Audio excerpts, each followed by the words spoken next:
20th. Hey everybody, welcome back to the Spin Rack. I'm here with the boys, PD and Cal. Say what's up, guys? What up? People? Ready to rock. We're going to be looking at the Transformers War for Cybertron, Siege. Hey, this is coming back from our childhood when Transformers was all over the TV, and we think Netflix has done a fantastic job, but we have a couple of things we want to talk about. So hey, I'm going to push this off to my boy, PD. PD, can you give us a little background on War for Cybertron, what it is, Siege? Well, when I came into this, I had seen this sort of War Cybertron, the trailer. We did a review of the trailer, so it seemed like it was kind of playing up that first 5 minutes of the first Transformers cartoon, like playing in this place of the Autobots kind of being chased off of Cybertron, and then the Decepticons following it suit because they had the same ship. You know, Teletran 1, the one that the nutty looking ship that the Decepticons had, like looked like a pirate spaceship. So it's like it really sort of played up that opening. That open was a very dynamic thing. So it was very interesting to see it. Like it wasn't actually a prequel, but it seemed like it was playing to the prequel status.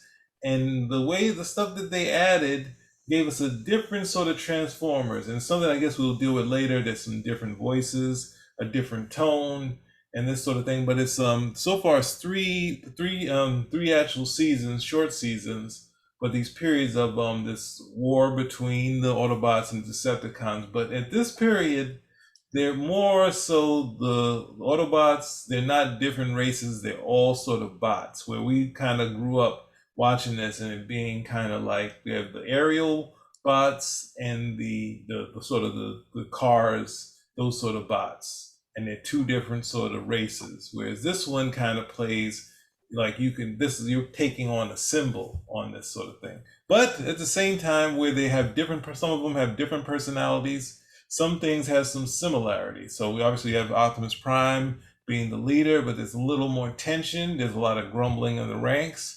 There's a little more doubt, a little more of a Hamlet aspect to Optimus, where he kind of has some doubts about what he's doing. Then we also have Megatron, who has a little more. We've differed on it. I've gone to the Castro. I said I've also thrown in Hitler, but it's also playing up sort of things of like the Nazi Germany or even Israel, Palestine, or these areas where you have this dynamic thing. What they hinted at, which was the Autobots history, can kind of be related to that Nazi Germany, where you have an earlier thing where you have the Germans having this negative feeling about the rich Jewish people, and then there's a switch, but at the same time those switch becomes they just go evil. So then you have the Jewish people, what they went through. So it has that sort of similarity to it. And even saying that, I know that kind of trivializes the conflict that happened, and I don't want to do that. But they're playing a very political sort of thing at times, but not political in a way that takes away from the action, because that's what happened in the prequels in Star Wars, and that bogged down the story. This just sort of adds to it. There's sort of time travel, jumps, space stuff. We get to see a lot of characters that we see. It's not like a ton, obviously because it's high level animation, but they do keep in the idea of groups like the cartoon, having a decent group of Autobots. A lot of death, because I think even though there was since there was a big reaction to Optimus Prime dying in the movie, it seems like a lot of the Transformers movies have a lot of death in them. So we kind of see characters go. We keep like they don't do the instead of they get stabbed through the carburetor, that sort of thing, and we see these guys. Whereas as a kid, I felt couldn't like Ratchet kind of put them all back together, but they kind of have it. Where I thought if you melted them down, that would be it. But they have, you stab them in the chest, they're out. But, ultimately it all adds to the drama of the series. So the series starts with the Autobots on the run. They're on Cybertron. They had this plan. And, of course, it turns into a search for the Allspark. And Allspark can change everything. But at the same time, Megatron, who is trying to work for this treaty, trying to get the treaty so the Autobots will just concede to his leadership and just say, all right, we will stop fighting. Basically, you won't go against my rule. But at the same time, Shockwave is like, if we get the Allspark, we can use this to get rid of all the Autobots. So that turns into Prime's new objective to get the Allspark to stop Megatron. But at the same time, the steps that Optimus takes to stop Megatron at all costs, as he says in the first movie, leads to a lot of doubt. And that's where most of our story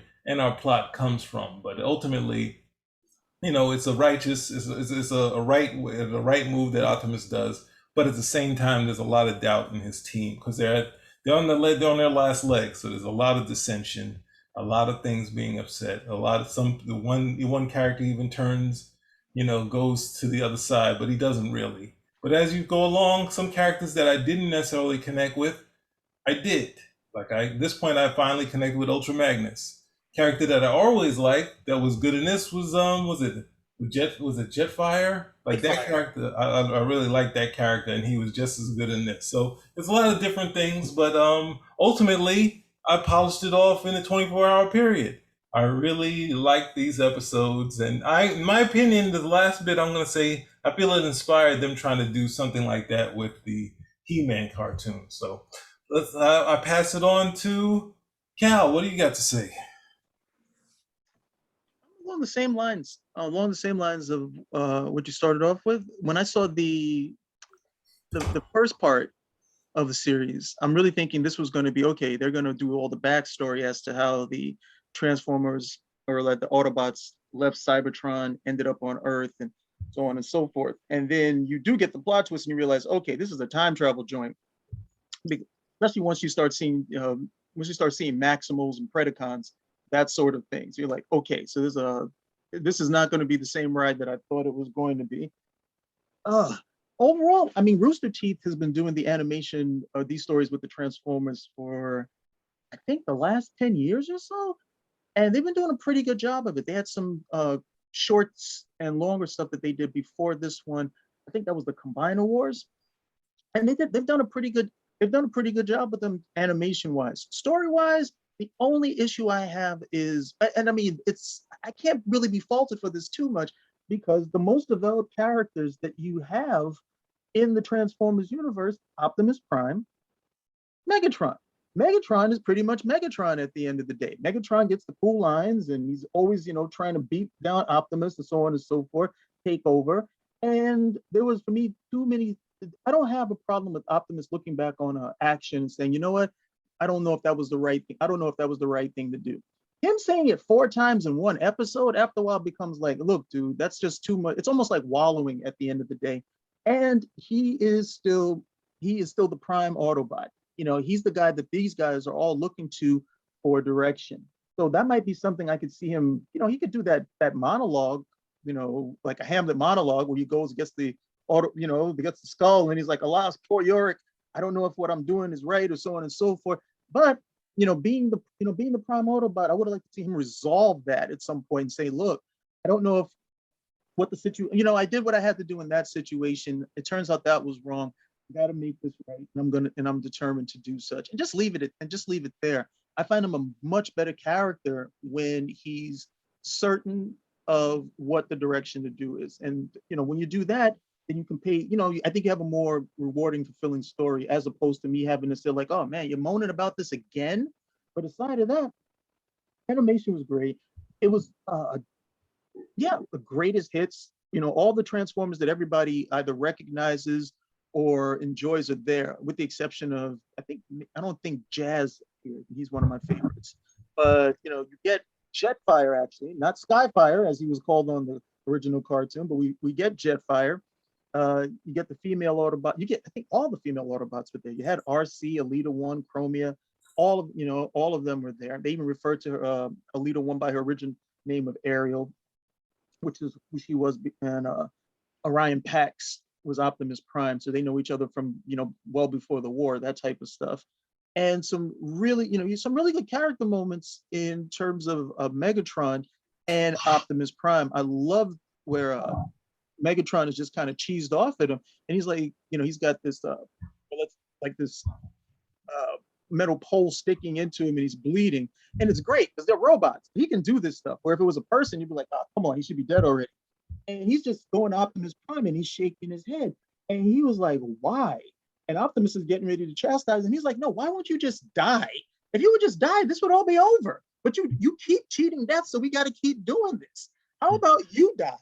I won't have to keep fighting you, and we can actually move forward. So I love it because he's showing his frustration dealing with him. He's like, I can't. He's like, you won't die, so I got to keep coming. Got to keep doing this sort of stuff with you. And little stuff with the Quintessons. I was never too much into. But some of the other characters that I mean, these are just big toys at the end of the day, like Scorponok.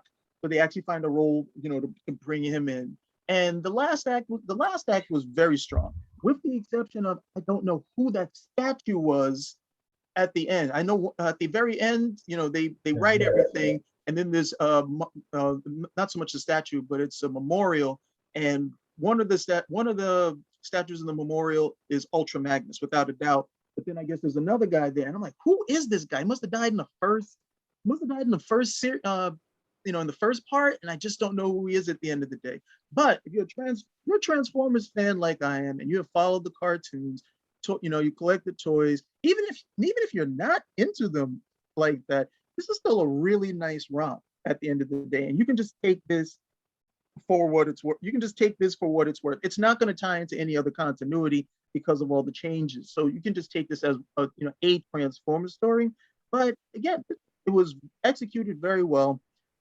The biggest criticism that I would have for it, and I think it's a fair criticism, is with the voice acting, which sometimes sounded like, some points Optimus Prime sounded like he just finished a marathon. Megatron must be stopped. No matter. No, get some energy out of these guys.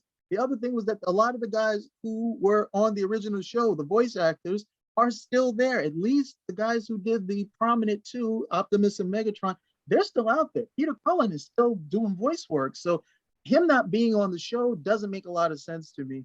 You should, there's just no reason for it. This isn't, well, hey, he's too old for the role. It's voice acting. He can do this as long as he wants to do it. So I just don't see the reason to change him out of that particular role. And the same for any of the other established people who would still be there. But aside of that, plays well. The episodes are short, but they feel long, which means you're getting a lot of entertainment value out of it. And great romp at the end of the day. Highly recommend it. Okay, that's good. So what about in terms of the movie? Before you ask us questions, I want you to talk about your feeling of the political aspect of it and the idea of Megatron's rule, like his sort of propaganda, his gray area. We didn't know he had a gray area. Talk about that a little bit, Morris. I think this goes back to the whole not Optimus Prime. What was the name of the other guy? Magnus. Ultra Magnus.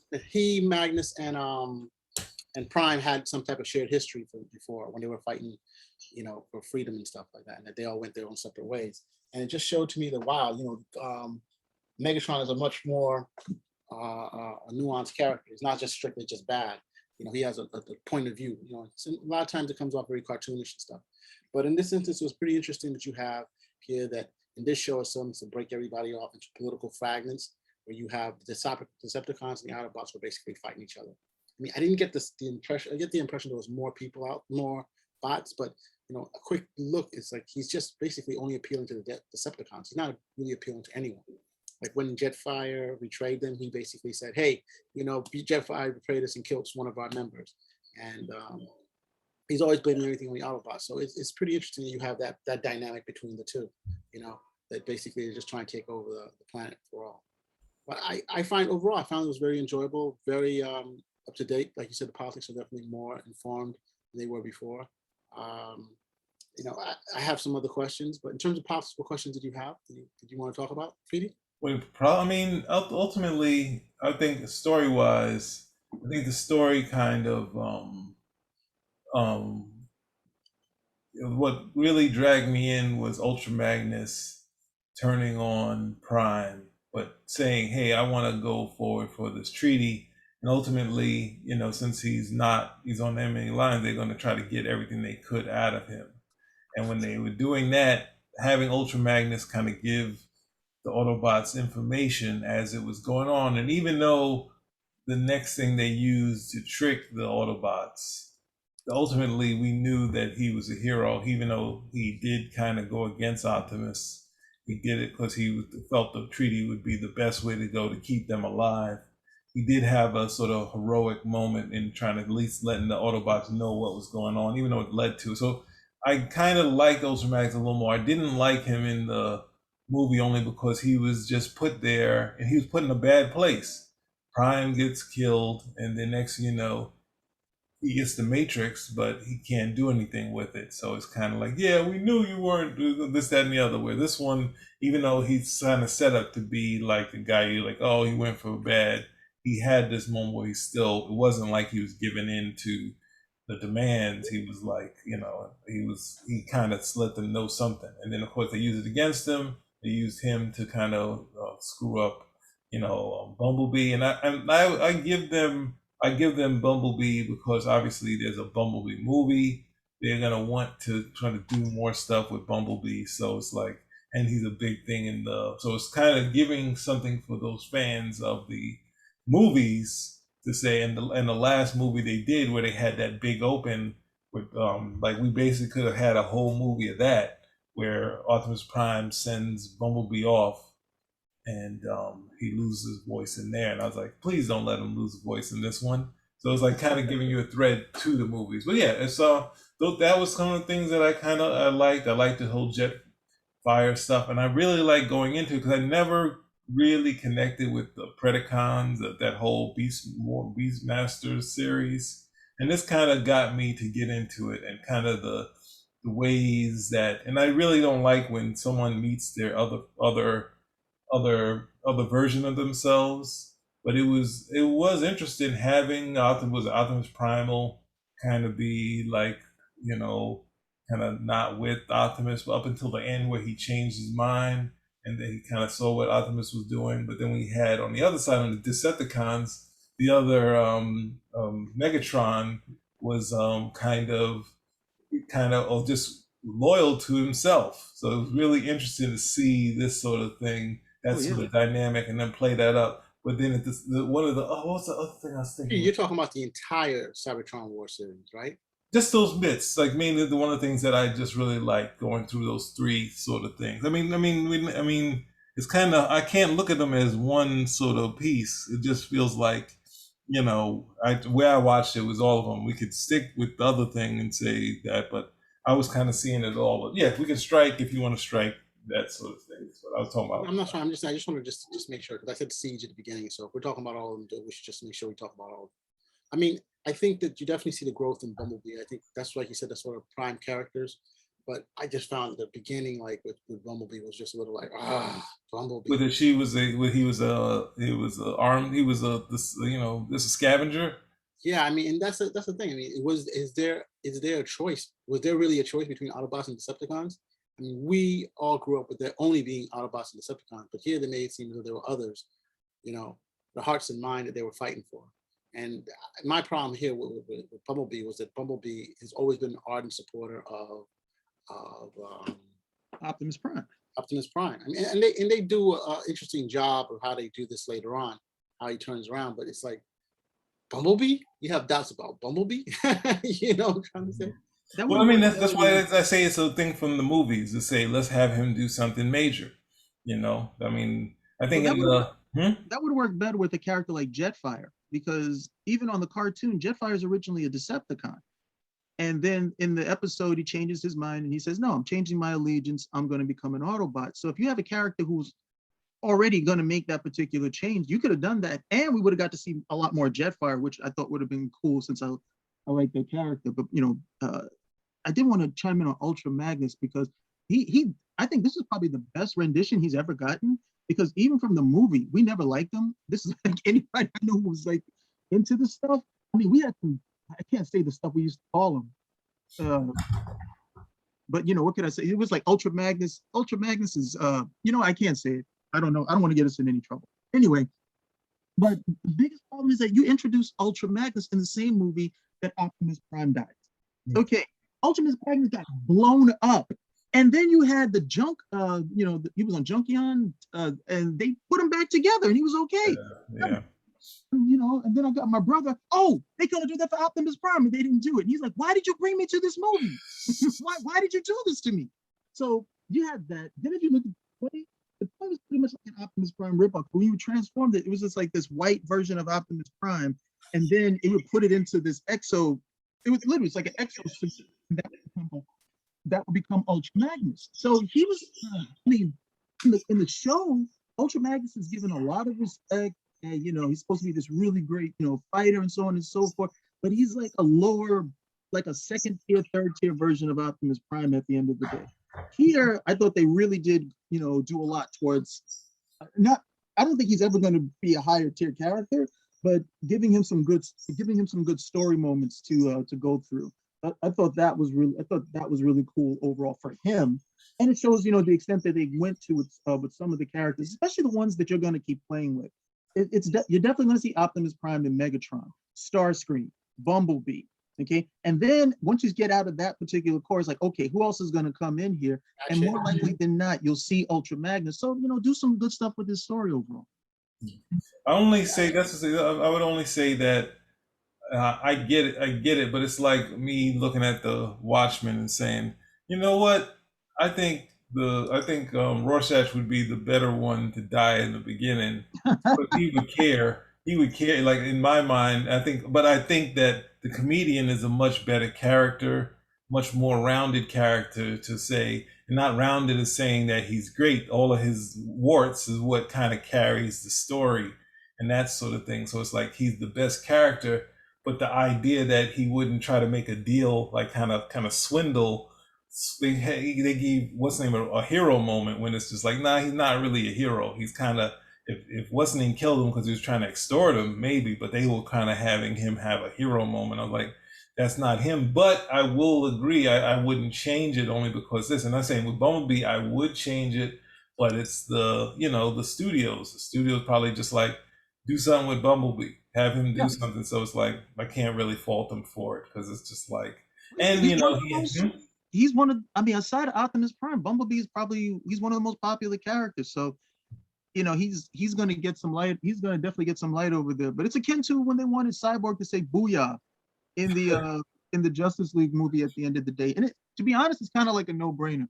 These cats, you want to come over here, you give us some moments over here that the people who, that's what you're recognized for at the end of the day. Yeah. Let's try to get some of those moments in. And the same, with Bumblebee, same type of stuff. Well, I just want to, and this is not even, I just want to go that whole controversy over the, like the catchphrases is just like, then they actually made it into a thing, like forcing a person to do that. And it's just like, and we said in the movie, no catchphrases. It's like, when you're more well adjusted, like say, Mr. T, who has 3 million catchphrases, what do you do when you go on the shows? You do the Rocky scene to them, like he can still remember it. You do the catchphrases. You don't just sit around there being like, oh, I don't, this is offensive. You're asking the person what to do the lines, to do the actual things that's written. No, it's a catchphrase. It's just like, chill. But anyway, that's sidebar. So yeah. Apollo who? Beat, won't beat. Well, that's the other thing. He also pointed, like, that's one thing Mr. T pointed out on, because he did the whole thing on, I think, Ed Lover and Dr. Dre. And he said, well, you also have to factor in, it wasn't like they just found me.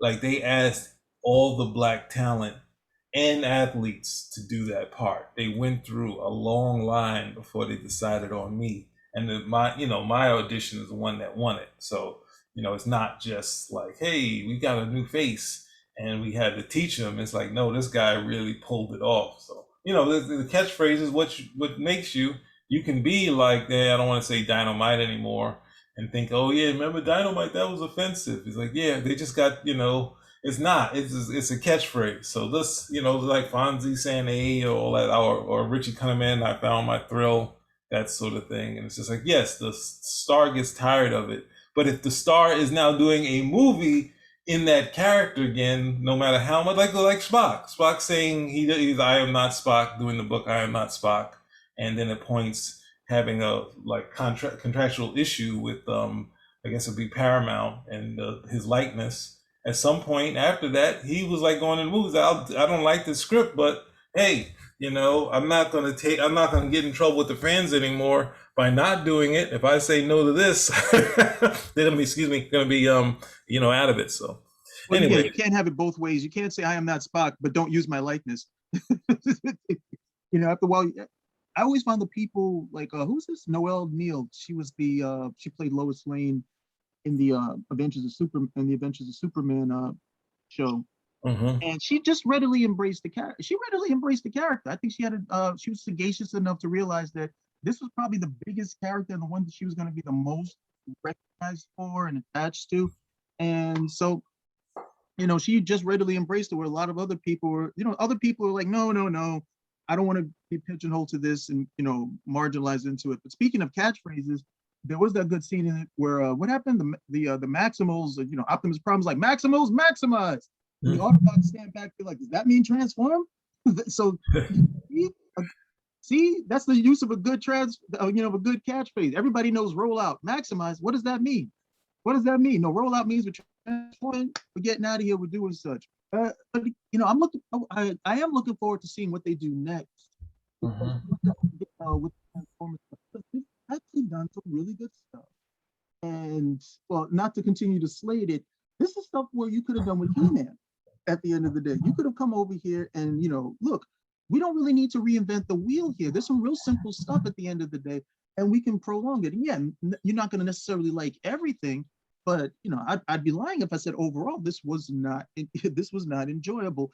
And they're trying to do the same format. They want to do short 24, 25-minute episodes, keep it at 5, and it's just totally it's totally unrewarding. Whereas you watch the Transformers in a 25-minute episode, it was closer to an hour because there's so much stuff going in. This is really an understanding of time being relative, because when it sucks, you go in, it's like, how long has it been watching? I've only been watching for 10 minutes. How much longer is this?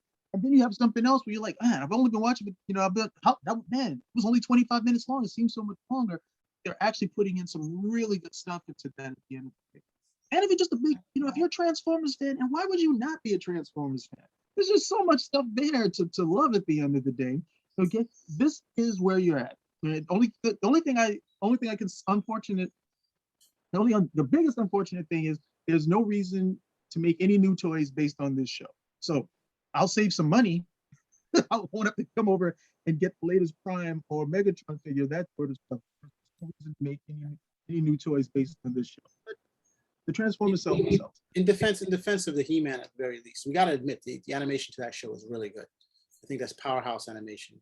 I don't know if the animation for this here with Rooster Teeth was really good. So I think the difference in both shows is really probably the writing than anything else, and how they respected probably the biggest thing is how they respect their audiences. And I think, while I have some issues with the Transformers in terms of, some of the history with, I know Bumblebee at first, how long they pushed that through, and a couple of other things too, but overall, I liked it. It was a pretty good series overall for all the different shows. I'm curious, Mars. Who's your favorite Transformer? Megatron, of course. Yeah, I'm not surprised. I would have said Megatron or Galvatron, one of the two. Nah, I think Galvatron. You don't like Galvatron with Leonard Nimoy's voice? Nah. When he showed, I'll get Ultra Magnus or any other Autobot. It's like for the movie, those voices and Orson Welles, killer. We're talking about the show. So what about in terms of one of the problems though I did have is, and I think we talked about this, is that why are you only limited to just transforming to one vehicle? Why not being able to transform to something else? You want to transform into a house plant, to a car, I'm saying a car, transform into a plane. You want to transform from a male Autobot to a female Autobot? Is that that's your take? Now, Claire, that's not something I'm interested in. That to a gazebo. I'm trying to understand what you're talking about. What do you mean? You talking like a triple changer? Like transform from a robot to a car to a plane? Is that what you're saying? That's what I'm talking about. And that's another thing. So you were talking about transforming to everything cool, from a monster to a different, you're a Lego type of transformer where you can. I've always had a big problem with the animal Transformers. So you're saying tank, Air Force carrier, ship, space shuttle, all in one. Any vehicle possible you can transform into, except for anything that's not cool. I'm saying anything that's not a transformer. That's like a Greek. That's like a Greek demigod, like he's Proteus or something. You know, that's not a transformer. Remember, they're trying to sell toys. They're trying to sell toys. So how many things can you actually get this thing to transform into? And I get that. I'm just saying, I'm just giving my thing is just, I wish they would have been able to transform into more stuff. That's it. You know, I understand this is run, let's call it what it is. This is really run by the toy company, right? Hasbro, and they're out to make, or Mattel, they're out to make as much money as they can. And their whole thing is it's probably cheaper to have the Transformers do it the way they're doing it right now, just changing to one thing. Doing more than them is probably cost more money. Okay, so I get it, bro. I get it. You don't have to tell me. I understand, but it's just, I'm just saying, in this new version now, you're not limited. Are they selling more Transformer stuff now, or is it really to sell the story? I don't know. Probably sell more toys, yeah. And if that's the case, then Your idea, they did, because they did have the triple changes. They did have the triple changes, and they did. They transformed from. They had 3 different transformations. And they might have done others, but the triple changes are the ones that stick in my mind the most. But who knows? Maybe they'll make some more of them. But at the end of the day, it's the same thing with He-Man. It's about toys. These didn't start off as cartoons. They started off as toy lines, and everything is contributory towards that toy line being successful. So if we don't see them transforming into a majority of things, it's for 2 reasons. 1, it's not feasible to make the toy, and 2, the collectors, people who buy the toys, don't really want that. I get it, totally 100%, totally 100%. So yeah, I mean, it's their sandbox, and we're playing it, right? And we will continue to play it and love it. Now, yeah. So, Petey, what's your take? So, was there anything else we want to cover on this? I think we're good, and I think we lost Petey. So who's your favorite Transformer, Cal? Optimus Prime. So we're always diametrically opposed in who we like and who we don't like. Well, we're archetypal guys at the end of the day. Okay, so we're gonna both gravitate towards archetypes. For some reason, your archetype is always seems to be along the same lines, and mine always seems to be along the same lines. But my top Transformers: Optimus Prime, Jetfire, Omega Supreme. Those are my favorites at the end of the day. Oh, great! Petey's back. What about you? Nobody asked me what my favorite was. We did ask you. No, you did not. Yes, we did. My favorite initially was Ironhide, and that's also a voice that was changed regretfully, but then he was totally eclipsed by Grimlock. And my favorite episode is when Grimlock gets smart. We go, I Grimlock, and Grimlock, instead of saying me Grimlock, he would be like a scientist. He's like, I Grimlock, this, that, and the other. And then he decides to make those robots to become Computron. And they have something, but they just can't. They obviously, since he becomes smart, he decides to create life. He creates these combiners, and then at the end, he said they're missing one thing. And he gives them his brain. He said, because now me Grimlock can help you no more. And that's the only one there's 2 episodes post the Transformers movies that I liked, and that's one of them. And there's another one that's very visual that I really like. But yeah, that's the happiest version. That's the happiest version of Flowers for Algernon that you could ever hope for, without the tragic nature of the overall story.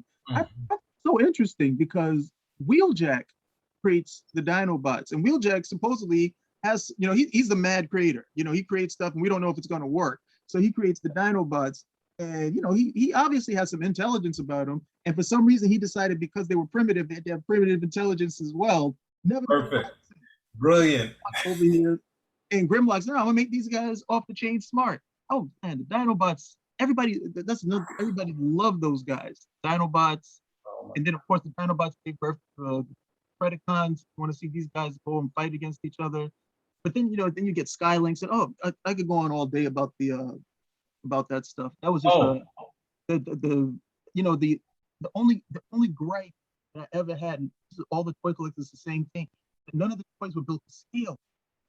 So you would get Optimus Prime, and on the show, Optimus Prime is taller and bigger than everybody. You get the toy, and then you get somebody like Ultra Magnus, and Ultra Magnus is twice the size. You're like, what the hell? I can't get my toy play on over here.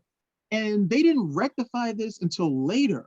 Okay, they didn't rectify this until later, where now you get the toys, and the toys they're beautiful.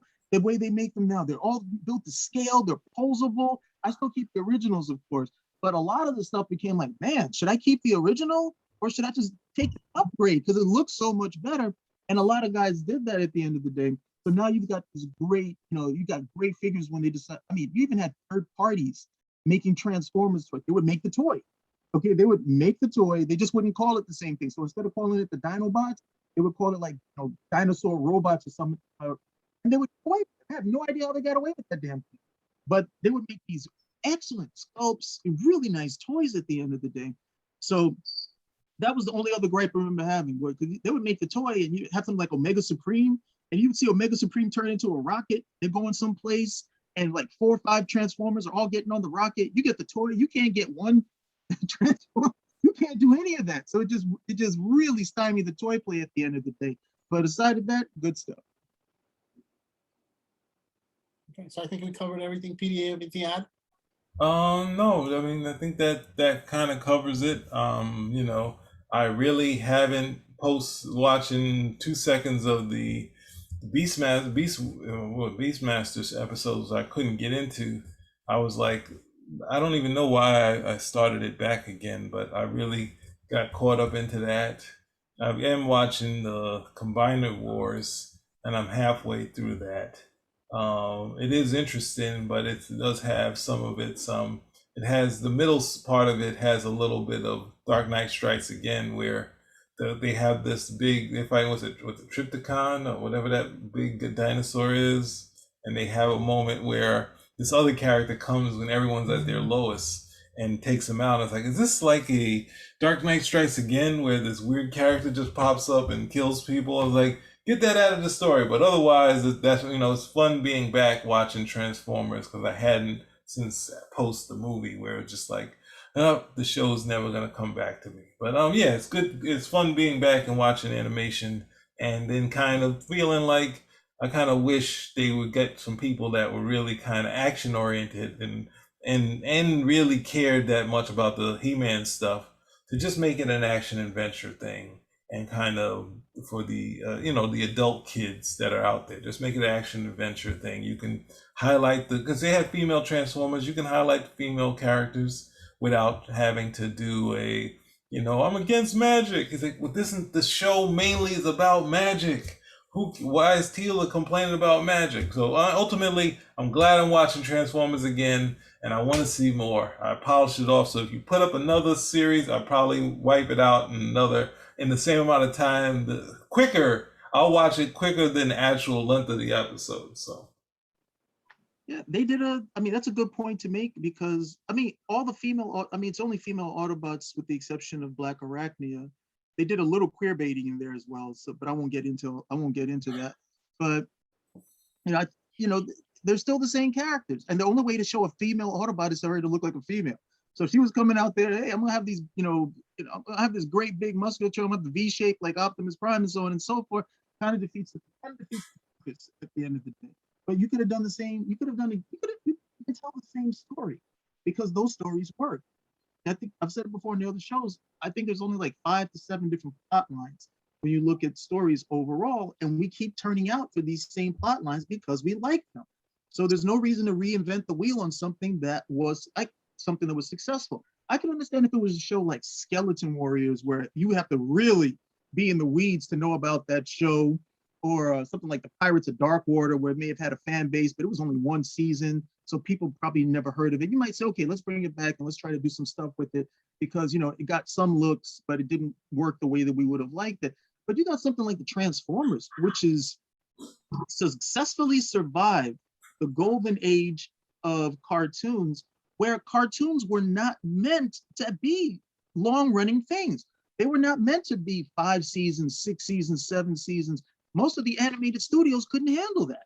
They would, give you a lot of episodes for the first season, some more for the second. The last season would be the least, and then they would move on to the next project because it took a lot of time to do that stuff. There was no computers. All that stuff was hand drawn for the most part, and so a successful cartoon was 3 seasons. You might have gotten a 4th season, but even then, it would have been like some stuff they had in the can or such. And any of those shows, I mean, because there was a lot of stuff that was popular, but you got pretty much the Transformers is something that is, repeatedly shown to have legs much further than what it would have been at the time. You don't need to make those particular changes. And any of those things that are still, resonating with the viewership, and you have to be honest about your viewership. If your viewership is just a bunch of, big kids, guys who are older but forever young at heart, that's who you're selling this to. You're not bringing in new kids with this stuff. You got to know who your audience is, and this show definitely respected that. Great. So we liked it, everybody. Yes. Video, comment, subscribe. Spin a rock. Out.